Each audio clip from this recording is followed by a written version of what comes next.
Bienvenidos al canal educativo de la Escuela Militar de Medicina de México. Hoy vamos a hablar de un tema que nos saca de nuestra zona de confort, los síndromes miasténicos. Claro, todos dominamos los protocolos estándar, pero ¿qué pasa cuando el paciente es un niño en pleno desarrollo, una mujer embarazada o cuando nos topamos con un caso cero negativo que no responde a nada? Ahí es donde la medicina de precisión deja de ser una opción y se convierte en una necesidad absoluta. Vamos a desglosar qué nos dice la evidencia para navegar estos escenarios tan únicos y francamente de tan alto riesgo.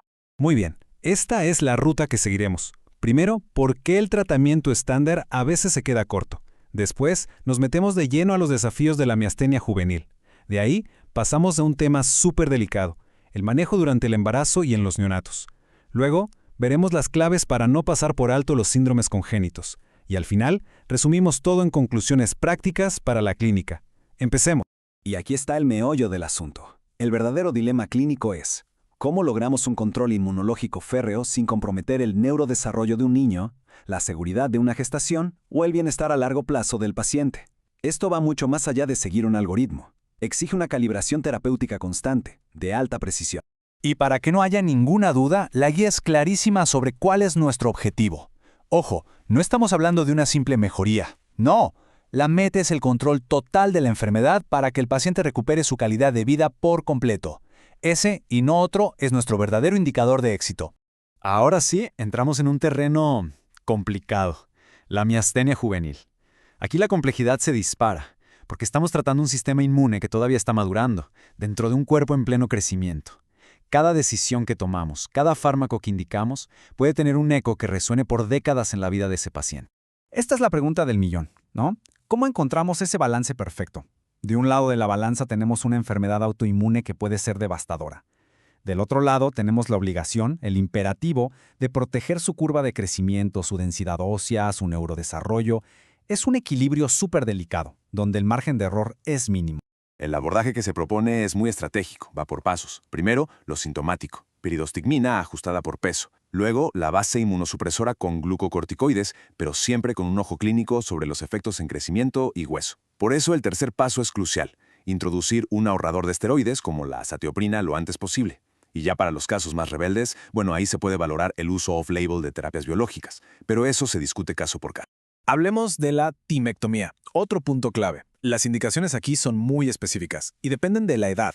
En adolescentes mayores de 13, el enfoque es muy parecido al del adulto, pero cuidado, en el grupo de 5 a 12 años somos mucho más conservadores. La cirugía solo se considera si de verdad ya falló la terapia farmacológica, y algo que es innegociable. Siempre, pero siempre, hay que descartar un timoma con estudios de imagen antes de siquiera plantearlo. Muy bien, cambiamos de escenario a uno de los más complejos que existen, miastenia y embarazo. Aquí ya no estamos tratando a un paciente, sino a dos. Cada decisión tiene un doble impacto, en la madre y en el feto, lo que exige una planificación casi milimétrica y un manejo experto para navegar los riesgos. Y miren, la recomendación de la guía no podría ser más directa. Es una directriz inequívoca. El parto de una paciente con miastenia gravis tiene que ser en un hospital de máxima complejidad. Punto. Necesitas tener ahí, listos para actuar, a neonatólogos y neuropediatras. Aquí no se puede improvisar. La clave es anticiparse al riesgo, no reaccionar cuando ya lo tienes encima. Todo se resume en una palabra: planificación. Y esta empieza desde antes de la concepción, ajustando la farmacoterapia en un centro especializado. Ahora, ¿por qué tanta insistencia? Porque los riesgos son muy específicos y muy serios. Por un lado, la miastenia neonatal transitoria en el bebé y por otro, el potencial deterioro de la enfermedad en la madre durante el periparto. Hay que tenerlo todo bajo control. Bien, ahora damos un giro de 180 grados. Dejamos por un momento el mundo autoinmune y nos metemos de lleno en la genética. Hablemos de los síndromes miasténicos congénitos. Estos son, por mucho, el diagnóstico diferencial que no se nos puede escapar, sobre todo en pacientes seronegativos, porque el tratamiento no tiene absolutamente nada que ver. Y quiero que esto quede súper claro, así que lo voy a repetir. Si tienes un paciente con un cuadro clínico que grita miastenia, pero le haces el panel completo de anticuerpos y todo sale negativo, tu primera sospecha, la que debe estar arriba en la lista, es un síndrome miasténico congénito. Entonces, ¿cuáles son las banderas rojas que nos deben alertar? Primero, un inicio en la infancia o neonatal. Segundo, la seronegatividad persistente. Tercero, una historia familiar sugerente. Y cuarto, que es un dato clave, una respuesta nula o muy pobre a la inmunoterapia. Si tienes este combo, la recomendación es tajante. El siguiente paso es el diagnóstico genético molecular. Y aquí está la definición que lo cambia todo. En los síndromes miasténicos congénitos no hay un ataque autoinmune. Lo que hay es un defecto genético en la maquinaria de la unión neuromuscular. Por eso es que la inmunosupresión no les hace ni cosquillas. El abordaje tiene que ser totalmente diferente, enfocado en el defecto molecular específico. Perfecto. Ya que recorrimos estos escenarios, vamos a destilar toda esta información en 3 mensajes clave, 3 perlas clínicas para llevar a nuestra práctica diaria. Primer mensaje para llevarse. En miastenia juvenil, el objetivo es doble. Claro que queremos controlar la enfermedad, pero igual de importante es hacerlo minimizando los efectos a largo plazo. Y eso, en la práctica, significa una cosa: usar agentes ahorradores de esteroides de forma temprana y decidida. Segundo punto, y este no es negociable, el manejo de una paciente embarazada con miastenia gravis excede la práctica estándar. Es una indicación formal para referir y manejar el caso en un centro de alta especialidad con experiencia probada, sin excusas.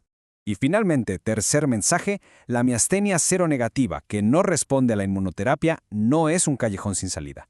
Es una señal de alarma que nos obliga a cambiar de perspectiva e iniciar el protocolo para síndromes miasténicos congénitos. El análisis genético, en este contexto, no es una opción, es mandatorio. Y cerramos con una mirada al futuro. Con la llegada de inhibidores del complemento y moduladores del FcRn, el paradigma en adultos está cambiando. La gran pregunta ahora es: ¿cómo y cuándo podremos trasladar estas innovaciones de forma segura y eficaz a las poblaciones pediátricas y gestantes? El futuro de su manejo depende de esa respuesta. Todo el análisis de hoy se fundamenta en la guía publicada en 2023 en Therapeutic Advances in Neurological Disorders, un documento exhaustivo que sustenta cada una de las recomendaciones que hemos discutido. Este video fue producido por el general de brigada médico cirujano Humberto Carrasco Vargas. Muchas gracias por su atención.